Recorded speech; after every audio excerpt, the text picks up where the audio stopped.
Қыздар тандыр нанды жасап көрсетемін, бірақ оны қазанда пісіреміз. Ал дәмі тура тандыр нанның өзі.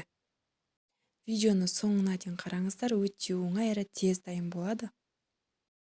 Күнделікті дүкеннен сатып алып немесе пештің нанынан жалыққан болсаңыздар, арасында осылай қазанда пісіріп көріңіздер. Өте керемет болып шығады. Ыдысымызға жылы суды құйып аламыз. Тұзды салып, сұйық майды құямыз. Тамаққа қосып жүрген сұйық майыңыз болады. Осылай араластырып, ашытқы яғни дрожжды саламыз. Қолымызбен бір рет араластырып, аз-аздан ұн салып, қамырды дайындап бастаймыз, яғни нанды ашытып бастаймыз. Видеодағыдай жасайсыздар. Әркім әрқалай ашытады, бірақ осы ингредиенттермен жасасаңыз наныңыз жұмсақ әрі керемет болып шығады. Нанымызды илеп болдық, енді аздап сұйық майды құйып, тағы да 1-2 рет басып аламыз. Қолымызға жабыспайтын қамыр болады. Енді дайын болған қамырымызды бетін жауып, 1-2 сағат бойына жылы жерге қойып қоямыз. Нанымыз ашыды, көтерілді. Қыздар, бір нәрсені ұмытпаңыздар, нанымыз көтерілген дайын болған кезде алдын ала 20 минут алдын қазанды ысытып қоюымыз керек болады. Орташа отта тұру керек. Қазанның қақпағының астына да осылай от жағып қоямыз. Ыстық болып тұр қазанның қақпағы. Осылай тұз сеуіп қоясыздар қазанның өзіне. Орташа отта тұру керек. 20 минут бойына қызып ыстық болу қажет. Міне 2 бөлікке бөлдім. Бір бөлігін осылай нан жасаймыз.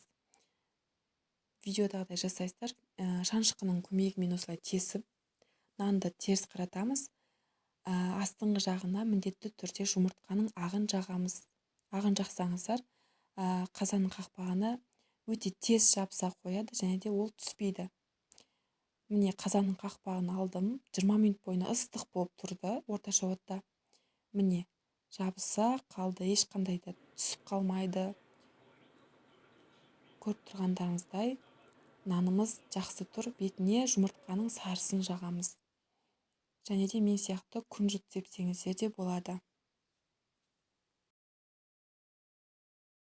Қазанның қақпағы міндетті түрде 20 минуттай орташа отта қатты ысып тұру керек. Сол кезде нанымыз қатты жабысатын болады.